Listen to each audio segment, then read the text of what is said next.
મૂળ વાત તારીખની હારું તિથિ ન ભૂલાઈ જાય એ ધ્યાન રાખવાનું રહે આપણે. પોષ મહિનાની બારસનો આજ 22 જાન્યુઆરી પોષ મહિનાની બારસ સોમવાર અને એવા પવિત્ર દિવસે અમુક દિવસ પવિત્ર હોય ને અમુક ઘટના બને ને એ દિવસ પવિત્ર બની જાય. અમુકને તીર્થમાં જવું પડે અને અમુક જ્યાં જાય ત્યાં તીર્થ થઈ જાય. એમ ભગવાન અવધપતિ બાપુ ભગવાન રાઘવેન્દ્ર સરકાર બાળ રાઘવ અયોધ્યામાં જે પ્રતિષ્ઠા થઈ છે ને આજે એ બાળ રાઘવની પ્રતિષ્ઠા થઈ છે. સીતારામજીની પ્રતિષ્ઠા નથી આ, રાજારામની પ્રતિષ્ઠા નથી આ કૌશલ્યા નંદનની પ્રતિષ્ઠા છે આજે. એનું જે સ્વરૂપ જે છે ને જે મૂર્તિ પધરાવી ને ઘણા અમુક પૂછતા હતા કે આમાં રામ લક્ષ્મણ જાનકી કેમ એકલી મૂર્તિ ના, હજી તો આપણી પાસે આ યુગનો એ જે રાઘવ હતા એ તો ત્રેતા યુગના બાપુ રામ હતા. આપણી પાસે આજ કળયુગનો રામ બનીને આવ્યો છે અવધમાં. ઓલા રાઘવ અયોધ્યામાંથી 14 વર્ષનો વનવાસ હતો. આ રામ 500 વર્ષ પછી આપણી પાસે આવ્યા છે. આ રામે 1528 આપણી પાસેથી વિદાય લઈ લીધી હતી. ઘણા પૂછતા હતા બાપુ કે તમારા ભગવાન આવા હોય તો જેણે મંદિર તોડ્યા એને કાંઈ કામ કેમ ન કર્યું? આવો એના કુટુંબ દેખાડો. એ મુગલોના કુટુંબને કલકત્તામાં ચા વેચે છે અને આજ અમારો એક ચા વેચવા વાળો સાહેબ આજે એ બધાને તગડીને કાઢી ભૂકવા બેઠો છે સાહેબ. આ રામની કૃપા થાય. આજે કલકત્તામાં ચાની લારી છે ઓલા લોકોને મુગલોને. મેં ગોચ્યા, મેં કીધું આપણે ગયા ક્યાં? ડફોળ શંકર બધા પણ પૂછવામાં આવેલું બાપુ, હું મારે જે વાત થોડીક કરવી છે. પૂછવામાં આવ્યું કે આ મંદિરો તોડે એને ભગવાને ચમત્કાર કેમ ન દેખાડ્યા? આટલી ગાયો કપાય તો તમારા ભગવાન કેમ કાંઈ કરતા નથી? તમારી માતાજીઓ 20 ભુજાળિયું છે એ કેમ અત્યારે કાંઈ કરતી નથી? આવા પ્રશ્નો કરનારા જગતના ચોકમાં પડ્યા છે. એ પક્ષમાં મહેરબાની કરીને જાતા નહીં. ત્યારે મેં એને જવાબ આપ્યો હતો કે તમે જ શિક્ષક છો, તમારો દીકરો પેપર આપે છે, તમે ઉપર સુપરવાઇઝિંગ કરો છો અને ઉપર આટા મારો છો અને તમારો દીકરો પેપર લખતો હોય, સારું લખતો હોય તો તમે ત્યારે કઈ નથી શકવાના શાબાશ બરાબર લખે છો, હજી લખ. અને ખરાબ લખતા હોય તો અટકાવી નથી શકવાના કે તું નાપાસ થાય જોજો, તું ખોટું લખે નહીં. કારણ કે ઉપરથી જોવે છે. એમ આ યુગ છે ને એ મારો તમારો નાથ, મારો તમારો ભગવાન અને ભગવતી ઉપરથી જોવે છે કોણ મારા દીકરા કેવા કેવા પેપર ભરે છે. એ તો પરિણામ આવે ને ત્યારે ખબર પડે. એમ 500 વર્ષથી કઈક રાજાઓ આ સંઘર્ષમાં પીડ્યા છે પણ અમુક આત્માઓ વિધર્મીઓ હારે જોડાઈ ગયા હતા, એને સફળ ન થવા દીધા. રાણા પ્રતાપને ચિત્તોડ બાર આપણે ન નીકળવા દીધા, એને આપણે દિલ્હી સુધી ન પહોંચવા દીધા. શિવાજીને આપણે મહારાષ્ટ્ર પૂરતા સમિત રાખ્યા. એ માઇન્ડ રહ્યા સાહેબ. નહીતર હગો હાળો ભળી ગયો હતો ઓલા ભેગો, ઔરંગઝેબ ભેગો. બાતમી તો એ આપતો હતો બધી. આ હાથાઓએ એવા હેરાનગતિઓ કરી છે સાહેબ.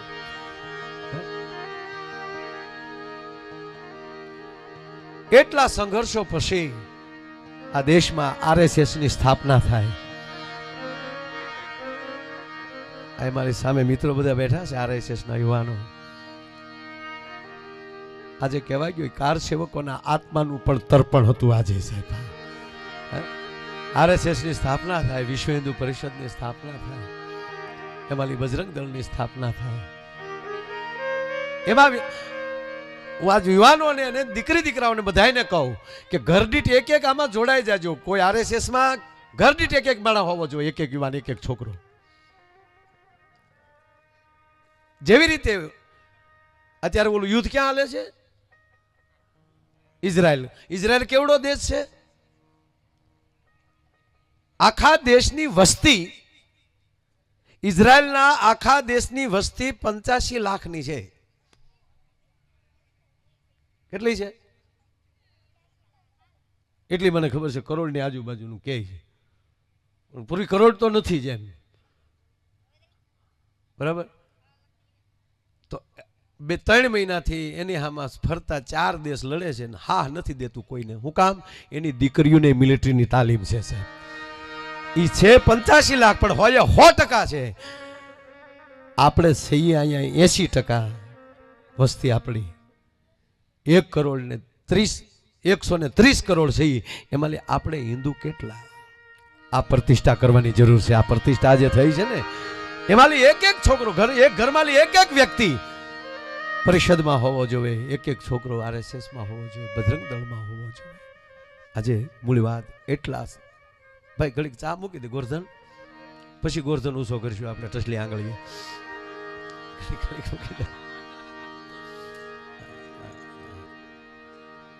મૂળ વાત સાહેબ, એટલા વર્ષો પછીની વાત. 1990માં પછી જ્યારે આપણું સંકલ્પ યાત્રા ભગવાન સોમનાથના સાનિધ્યમાંથી નીકળી, અટલજી અને મોદી સાહેબની લઈને નીકળ્યા સાહેબ, અને એક જ સૂત્ર હતું, રામ લાલા હમ આયેંગે, મંદિર વહી બનાયેંગે. અને પછી કાર સેવકોએ કેટલાય આત્મા ગુમાવ્યા. અને તેથી એક હિમાલયમાં તપ કરવા વહી ગયેલી વ્યક્તિ, આ વાતોના 90 થી સાક્ષી છે એટલે વાત કરું છું. એ યાત્રામાં અમે હતા, શિલાપૂજામાં અમે 20 વર્ષની ઉંમરના અમે હતા, અને ગામના યુવાનોને ખબર છે મારી બોલવાની શરૂઆત જ ન્યાલી થઈ.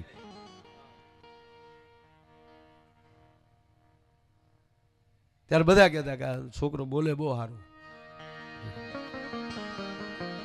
કારણ કે રામના કાજથી શરૂ કર્યું હતું બોલવાનું. મારો કહેવાનો અર્થ, ત્યારે બાપુ કલ્પના નહોતી કે અમે જ્યાં ઈટું લઈ લઈને નીકળ્યા છે એના મંદિર, એ જે સંકલ્પ પૂરો થશે, એ સંકલ્પ આજે જ્યારે પૂરો થયો છે, ત્યારે અયોધ્યા ધામને લાખ લાખ વંદન.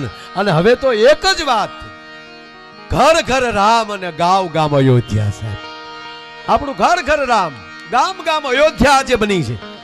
આજે કયું ગામ બાકી છે કે ત્યાં? અને બાપુ ગામ થવાડા બન્યો પાછા બધા, જે 18 વરણ એક થયા છે. અને આજે ભગુડામાં પણ 18 વરણે મળીને મોગલની ભગવાન રામની બપોરની આરતી ઉતારી છે સાહેબ. આ ભેદભાવ ખોલીને આવો ઉજળો જે પ્રસંગ, અને એ પ્રસંગ આજે બોરડા ગામમાં, એટલે કે મારા ગામમાં, જે ગામની શેરીઓ મને જે ઓળખે છે એ તમે મને ઓળખતા જ નથી. આ ગામની ભીચુએ જે મને ભાળ્યો છે, એ માયાને તમે કોઈ જોયો નથી સાહેબ. ભીતળિયું તમે કેવી ભાગશાળી. એ વાટા પ્લાસ્ટર વાળી વંડીઓ ન ખબર હોય. એટલે એવા એ મારા બોરડા ગામમાં ભાઈ સરપંચ રાજુભાઈ આવું રૂડું આખું ગામ મળીને આવું જબરજસ્ત આયોજન કર્યું. દરેક ગામમાં થયું છે, પણ અમુક ગામ આણે તો બપોરના 11 વાગ્યાના આપણે કેટલા વાગ્યાની તમારી યાત્રા કાઢી હતી? હવા 10 વાગ્યાના ધબધબાટી બોલા. ઓલો ઢોલી ક્યાં ગયો? મને લાગ્યું એ 2 દી ઊભો નહીં થઈ શકે સાહેબ.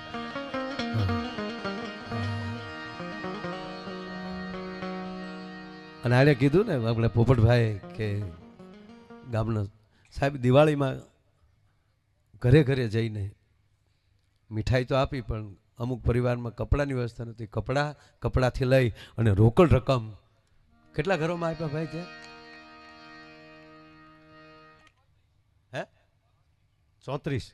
34 પરિવારમાં જઈ અને કીધું કે તમે ટેસ્ટથી દિવાળી કરજો, અને છોકરાઓને કાંઈ કામકાજ હોય એ કહેજો. કહેવાનો મતલબ, ગામ છે એમાં જો ગામ એક થાય તો એવું જ ટૂંકમાં બોરડાને આંગણે આજનો રૂડો જ્યારે અહીંયા અવસર છે, ત્યારે પૂજ્ય જ્ઞાનદાસ બાપુ, અમારું બોરડા લેરિયા હનુમાન, એમની સાથે પૂજ્ય બાપુ બેઠા, તમામ સંતો, તેમજ અમારે વિવેકભાઈ તળાવિયા,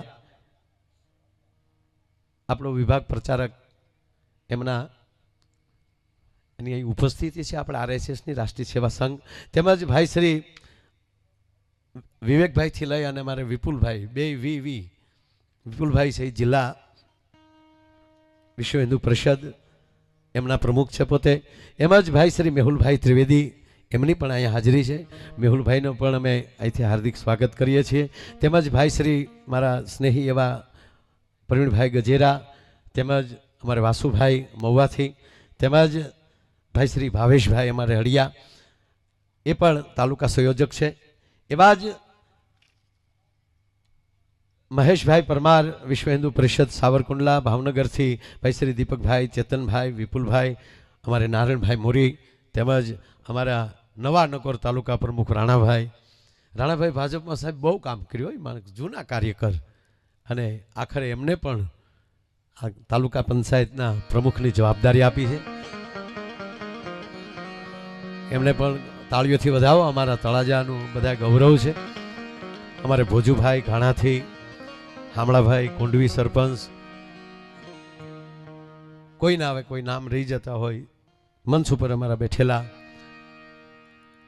કલાકારો ભાઈ પોપટભાઈ માલધારી સરસ કરતો બોલે છે. કાંઈ એ તો મારું એની મહાનતા છે કે એમ કે હું આનું સાંભળીને બોલી, એની મહાનતા છે, પણ એની પોતાનું પણ કાંઈક કદર તો હોય ને સાહેબ. એટલે એ પોપટભાઈને પણ આપણે તાળીઓથી આપણે વધાવો. એમનું ગામ વતી અહીંથી સ્વાગત કરું છું. પરેશદાનજીએ ગણપતિ વંદના કરી અને હજી રાજ ગઢવી બાળેટો એને સાંભળવાનો પણ બાકી છે. બહુ સારું બોલે છે.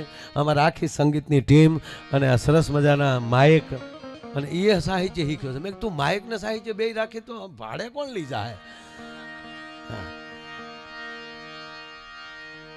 એટલે માયક પણ સારા છે. જો અમારા ગામના છોકરા કેવા ડાયા છે. જો તમારે કોઈ ગામમાં આવી રીતે બેઠેલા જોયા ક્યાંય? કેવા ડાયા બેઠા ને કરે. જો અમે અવડા હતા, અમે અહીંયા ન બેઠા હોઈએ, અમે પાર્કિંગમાં હોઈએ. તાકાત છે કોઈ ને કે અમારા ગામમાં લે હવા હોતો કોઈ વયો જાય? અરે ખરેખર જે વસ્તુ જ્યારે સારી લાગતી ત્યારે જ લાગે. અમુક ઘટનાઓ આપણે યાદ આવે ને. નારાયણભાઈ અમે બધા બાળ મિત્રો હાવ બાજુનું પાદરગઢ, એ કુંડવીના ખાતેદાર, અમે પાદરગઢના ખાતેદાર. શું કામ એમના બાપુજી ત્યાં અમારા ખાતા હાલતા શેઠ હતા. અમારા રતા કાકાને યાદ કરી લઉં સાહેબ. એ અમારા શેઠ બધાના સિંગ ને એ તોડી જાય. એટલે આ બધા આમ ઘરના જ ને. આમાં તમને જ કેવું તો કે આપણે ગામડાને તો હોય નહીં. તમારે અદબ પાડીને બેહવું છે કે હાલો અદબ પલોઠી ટટ્ટાર મારા દીકરા કરે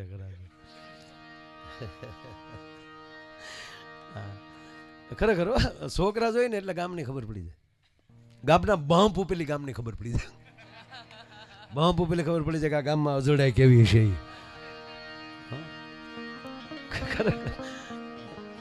અમુક ગામમાં તો વંડિયું ખોડે બમ્પ કરે. આપણે એમ થાય વંડી કહેજો ને અમે ફરીને યાદ આવું ભાઈ. એ તો ભલું કરજો ભાજપનું. આ એક્સપ્રેસ હાઈવે કાઢ્યા ને તમે બધા ગામ બાયપાસ કર્યા. ગામ ઉપર એટલે છોકરા ગામનું પહેલા શું હતું, ગામનો ચોરો જોવે એટલે ગામની રાહવળી ચોરે બેઠી હોય. કાકાને જોઈ લો એટલે આખા કુટુંબની ખબર પડી જાય. મામાને જોઈ લો એટલે મોહલની ખબર પડી જાય. ઓલી એક બેન ભારો લઈને નીકળી ને માથે ભારો ને મેં એક બેને હાથ કર્યો કે એ બેન ભારો હેઠો નાખ, આવી ઘડીક સાની રકે બે હેઠી કરતી જા. અરે કે ના મારે ઉચાવેલ છે. ઉચાવેલ રહ્યા દે ને મારા છોકરાને જોવા આવ્યા. તે ઘડી ક્યાંક આમ જો મહેમાન બેઠા તું જોઈ જા. આવે મહેમાન અરે સા પી લે. કે ના મારે ઉતાવળ છે કે ભાઈ બાઈ નાખને ઘડીક ભારો હેઠો, ચાની રકે બે હેઠી કરતી જા ને, મારા છોકરાને જોવા આવ્યા એટલે કહું. તો ઓલી કે મારે કામ છે પણ કયો ઓલો ભાઈ આવે એને જોવા આવ્યા. ભારો ન નાખ્યો પણ આખો વરો હેઠો નાખ્યો. બોલો એની કરતા મૂંગી મરી વાત તો શું વાંધો હતો? કેટલું બોલવું એ મહત્વનું નથી, કેમ બોલવું એ મહત્વનું છે. અને આજે તમે કલ્પના કરો સાહેબ કે ભારતને કેવા વડાપ્રધાન મળ્યા હોય અને આજે પ્રતિષ્ઠા જે લાઈવ જોતા હતા, મોહન ભાગવતજી એક બાજુ ઉભા હોય અને એક બાજુ આ દેશનો પનોતા પુત્ર નરેન્દ્રભાઈ મોદી એ ભગવાન બાલ રાઘવની પૂજા કરતા હોય, એની આરતી કરતા હોય, એને ભોગ ધરતા હોય અને કહેવા ગયો નરેન્દ્રભાઈએ એટલું પૂછ્યું સંતોને કે મારે પ્રતિષ્ઠા ભગવાનની પૂજા કરવાની હોય તો મારે કેવા વ્રત કરવા જોઈએ. આ દેશનો વડોપ્રધાન એમ કે હું પૂજા કરીએ કોઈ એવી લાયકાત મેળવવા માટે મારે પાત્રતા પ્રાપ્ત કરવી પડે. ત્યારે ઋષિઓ સંતોએ કીધું કે તમારે 3 દિનનું વ્રત કરવું પડે, 3 દિનના ઉપવાસ કરવાના તમારે. અને માનનીય પ્રધાન સાહેબ, આપ ન કરી શકો તો આપના વતી કોઈ બ્રાહ્મણ કરી શકે કે ના હું ઉપવાસ કરીશ. અને કહેવા ગયો સાહેબ નરેન્દ્રભાઈ 3 દિન નહીં, આ દેશના વડાપ્રધાને 11 દિવસ બિલકુલ અનાજ નહીં અને કેવલ 2 ટાઈમ નાળિયેરનું પાણી પીવાનું, કેવલ ને કેવલ. અને ભોય પથારી હેઠે પાથરવાનું પણ નહીં. એટલી ઊંચાઈએ પહોંચ્યા પછી આ દેશનો રાજા, હવે રાજા શબ્દ વાપરી સાહેબ, રાજેશ્વી શબ્દ આપ્યો આજે તો પીઠાધીશે. એક જ એવો શિવાજી પછી કોઈ જો સાંભળજો સાહેબ, પીઠાધીશ જે બેઠા હોય ને ત્યાં એને કોઈ રાજકારણ હારે લેના દેના ન હોય, એ તો ધર્મ સાથે સંકળાયેલા હોય. અને જેનામાં ધર્મ દેખાય એ બોલ્યા વગર ન રહે તો એને પાપ લાગે. ત્યારે એને કીધું ને, આજે સાંભળ્યું છે અયોધ્યાના મંદિર ત્યાંથી બોલ્યા છે કે આ એક જ વાર શિવાજી પછી કોઈ રાજસ્વી મળ્યો હોય તો એ નરેન્દ્રભાઈ મોદી મળ્યા છે. 11 દિવસનું અનુષ્ઠાન સાહેબ. અને છતાં એ માણસ ઉપવાસ લઈને બેઠા હતા પણ આમ મોઢામાં કડકસલી નહોતી. અને 1 કલાક જે બોલ્યા છે અને કીધું છે કે હવે ગતિ ચક્ર બદલે છે, હવે કાળ ચક્ર બદલે છે, ભારત જુદી દિશામાં જશે. ભોય પથારીએ સૂવું અને અનાજનું એક દાણો મોઢામાં ન નાખવો અને કેવલ 2 જ ટાઈમ નાળિયેરનું પાણી પીવાનું. પ્રતિષ્ઠા કરીને હાવજ આવતો હતો ને આપણા ભારતના સંતો જે એમ કહેવાય કે એને તાળીઓથી વધાવતા હતા. આ વિશ્વની પહેલી ઘટના છે સાહેબ. રાજાઓએ મંદિરો ઘણા બનાવ્યો પણ સંપૂર્ણ અખંડ ભારતમાં એક પણ આવી પ્રતિષ્ઠા નથી થઈ. અત્યાર સુધીનો ઇતિહાસ છે સાહેબ. એ રામ અવતારમાં થઈ એકવાર રામ હતા અને એ પછી તો કઈક ભાગલાઓ પડ્યા અને એ પછી અખંડ ભારતની પ્રતિષ્ઠા થઈ હોય તો ભગવાન કૃષ્ણના પરપોત્રએ દ્વારકા મંદિર બનાવ્યું હતું. ત્યારે એની અંદર ભગવાન કૃષ્ણની મૂર્તિ પધરાવી અને એટલા વર્ષ પછી 5,500 વર્ષ પછી અખંડ ભારત, આખા ભારત સાથે કોઈ ભારતમાં એક મંદિરની પ્રતિષ્ઠા થઈ હોય તો આ પહેલી વહેલી પ્રતિષ્ઠા થઈ છે. જ્યાં લખો ત્યાં લખેલું છે વિશ્વની અંદર. આ મોટી વાત અને આનંદ એ વાતનો છે કે એ પળના આપણે બધા સાક્ષી બની શક્યા. અને મને તો વિવેકભાઈ આનંદ એ વાત છે કે એ જ મંદિર ઉપર જે ધજાદંડ 6 ધજાદંડ લાગ્યા ને એ 6 ધજાદંડની પૂજા કરવાનો મને લાભ મળ્યો છે સાહેબ. અને ત્યાં જવાનું હતું સાહેબ. 6 કલાકારોને આમંત્રણ હતું. ભીખુદાનભાઈ, કીર્તિદાનભાઈ, સાઈરામભાઈ, રાજભા ગઢવી અને હું. અને જે એક નામ હતું પણ અમે બધાએ કીધું કે આ બધા ગામો ગામ ગોઠવાઈ ગયેલા છે, ત્યાં આવશું ને તો એટલા ગામમાં એમ કહેવાય ભજન ધ્યાન નહીં આપીએ કાંઈ. એની બદલે અમે પ્રતિષ્ઠા પછી 100% ફેબ્રુઆરીમાં દર્શને જાશું. પણ કહેવાનો અર્થ પોતપોતાના બધા આપણા વાત થઈ ને કે ખિસકોલી જેવું કોઈએ કામ કર્યું છે પણ અખંડ ભારત, આખા ભારત સાથે રહી અને પ્રતિષ્ઠા થઈ હોય એવો પહેલો દાખલો છે. અને એમાં આઝાદી પછી તો પહેલી વાર એક સોમનાથ સરદાર વલ્લભભાઈ પટેલ. અને વલ્લભભાઈ જો હજી 10 વર્ષ જીવી ગયો હોત ને તો આ બધો ગોબો ઉપાડી લેતો. એ માને આ મને હમણાંથી કોને ખબર એવું થાય છે ને, મને ઘણા કે મને કે ઇતિહાસની વાતો કરજો બધી. ઇતિહાસ એટલે શું બાપુ? ઇતિહાસ એટલે ભૂતકાળની ભૂલોને વાગોળવી, બીજું કાંઈ નહીં. ઇતિહાસ એટલે ભૂતકાળની ભૂલોને વાગોળવી અને વર્તમાનમાં આવી ભૂલ ભવિષ્યમાં ન થાય ધ્યાન રાખવું. આનું નામ ઇતિહાસ. જો ઇતિહાસ કહું, રાણા પ્રતાપ આરે 85 પાઘડી બેહી ગયો હોત તો મુગલોના બાપની તાકાત નથી ભારતની અંદર પ્રવેશ કરી શકે છે. આ ઇતિહાસ. એ પછી શિવાજી હારે જો આપણે ગોઠવાઈ ગયા હોત બધા તો આજે ભોગવવું પડે, ન ભોગવવું પડે. બહુ લાંબી વાત નથી કરવી. છેલ્લે કહું તો આઝાદી મળ્યા પછી સરદાર વલ્લભભાઈ પટેલ વડાપ્રધાન થઈ ગયા હોત તોય આ ભોગવવું પડે, ન ભોગવવું પડતું હોત. હવે આ 2024 પછી એમ ન કહેતા કે તેદી જો જોડાઈ ગયા હોત, પણ સાહેબ જોડાઈ ગયું છે ભારત આખું. હવે કીધું આ દેશનો અને વડાપ્રધાન સાહેબ આજ મોદી સાહેબ બોલતા હતા ને સાથી ઠોકીને કહું, મોદી સાહેબ નહોતા બોલતા, એનું અનુષ્ઠાન બોલતું હતું. એક શબ્દ રાજકીય નથી આવ્યો સાહેબ એના મોઢામાંથી. એકદમ ને એકદમ આધ્યાત્મિકતા સિવાય બહારી માણસ બોલ્યા નથી. જેટલું આજે બોલાણું ફરી વાર વાંચજો હશે પાછું. એક પણ રામના કેટલા નામ લીધા સાહેબ, એ નામ ક્યાંથી આવતા હતા એના મુખમાંથી? વાંચ્યા વગર જે ઝપાટા બંધ જે બોલતા હતા. એનું કારણ એ છે કે એનું અનુષ્ઠાન. એને કીધું કે મને 11 દિવસમાં ભારતમાં જેટલી ભાષામાં રામાયણ લખાણી, રામાયણનો મને અનુભવ થઈ ગયો. એ માણસ બોલ્યા.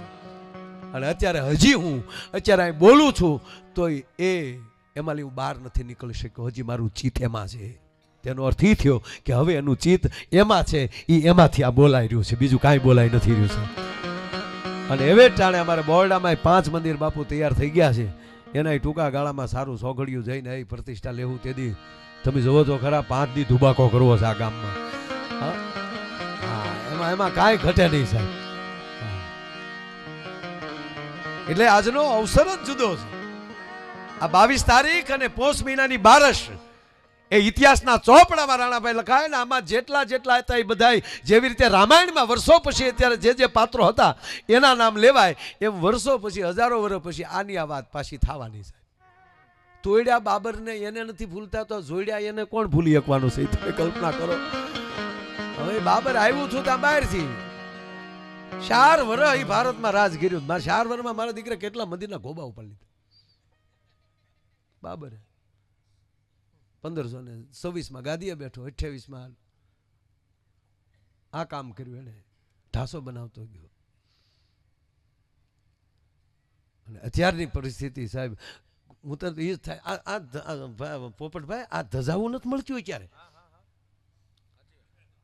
ખરેખર મગાવે જ નથી મળતી. મેં તપાસ કરી જોયું, મળતી જ નહીં, કે બધી લાગી ગઈ સાહેબ. અત્યાર સુધીમાં આપણે કાપડ નહીં ફાડ્યું હોય ને એટલું કાપડ તો આપણી ધજાઓમાં આવી ગયું છે સાહેબ. આનાથી તો બીજો કેસરિયો. માટે હવે ઉઠ જાય મારા કે હરી રે તારું હિંદવાણું જુવેવા.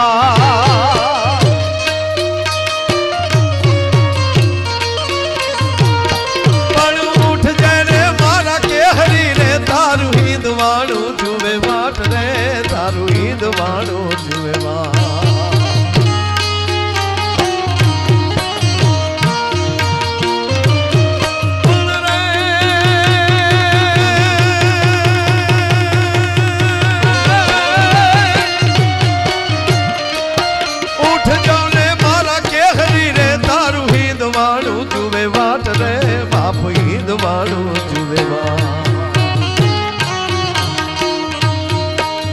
જાગી વેલો આવ્યો બાલુડા, માને હાથ ભેટ બંધાવા.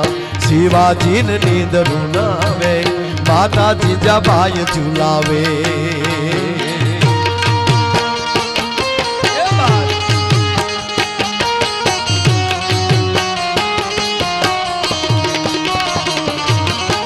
બહુ તક છે આ રાણાભાઈ. જેવો જેવો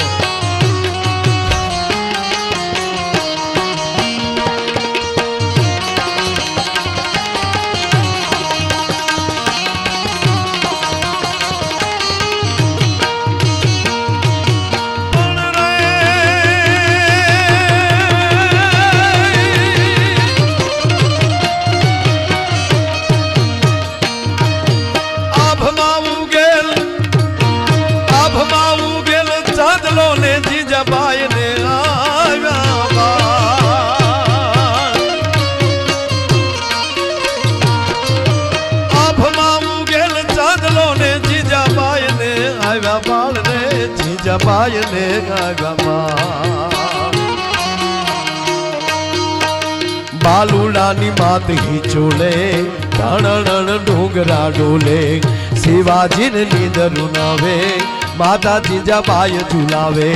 શિવાજીને નીંદરું નાવે, માતા જીજાબાઈ ઝુલાવે. શિવાજીને નીંદરું નાવે, માતા જીજાબાઈ. ચાંદલો જીજાબાઈ ને આવ્યા બાળ, બાલુડાની માત હિચોળે અને ધણણ ડુંગરા. હમણાં રોજ એક વાત નારાયણભાઈ કરું છું કે ભગવાન રામને આપણે ભગવાન શું કામ કહીએ છીએ, એની કેમ પ્રતિષ્ઠા? હજારો વર્ષ વયા ગયા છતાં આપણે એને કેમ યાદ રાખીએ, શું કામ? ભગવાન કૃષ્ણને ભગવાન શું કામ કહીએ? તો એની એક બે વાતો કરવી છે. આ સંસ્કારની વાત છે. અને એક જ એવું આપણું શાસ્ત્ર છે કે એની અંદર ચરિત્ર શબ્દ આવે, રામ ચરિત્ર માનસ. અને જેના ઘરમાં જેનું માનસ, જેનું મન રામના ચરિત્રમાં હશે ને, એ પરિવારના ચારિત્રો કંઈક જુદા હશે. ભલા એની અંદર પ્રવેશ કરવો પડે. નહીતર હમણાં એક બાળક જન્મ્યું હોસ્પિટલમાં, તે જન્મતા હવે પુષ્પાનો ડાયલોગ બોલ્યો, બોલો જન્મતા જ બોલ્યો, ઝુકેગા નહીં છાલા. નશું બઠિયા કાન કરી ગઈ કે આ બન્યું કેમ આવું? અને હકીકત તો પ્રવીણભાઈ, જે વસ્તુ જ્યારે હારી લાગતી ત્યારે લાગે. વરરાજો માંડવામાં ફેરા ફરતો હોય, માથે સાફો હોય, અહીંયા લીલી પીળી લાઈટ થતી હોય, હાથમાં તલવાર હોય, અને ફેરા ફરતો તો એવો રૂડો લાગે. પણ આડેદી આમણામ નીકળે તો ગાંડો લાગે આપણને કે આનું સટકી ગયું લાગે. અત્યારે હું આ મંડાણું, આ અમી નમી જો અહીં બેઠા, અત્યારે તમે સવાલ આવેલી બોલીએ સારું લાગે. તમે કાલ કોઈ ન હો ને અમે એકલા મંડાઈ આભમાં ઉગેલ સાંધલો આખું બોરડા કે માયાભાઈનું સટકી ગયું. હા, એ જ્યાં હોય ત્યાં ડાયરો જમાવીને બેઠા હોય. નહીં, જે વસ્તુ જ્યારે સારી લાગતી ત્યારે લાગે. બાળક જન્મતા રડે તો જ રૂડું લાગે. દાંત કાઢો, હસવું સારું જ છે, પણ જન્મતા થાય કરી હોય તો હું અહીંનું ગામ મૂકીને ડોહ્યું વયું છે કે આ કોણ આવ્યો ભૂતના પેટનો. જે વસ્તુ જ્યારે સારી લાગતી ત્યારે લાગે.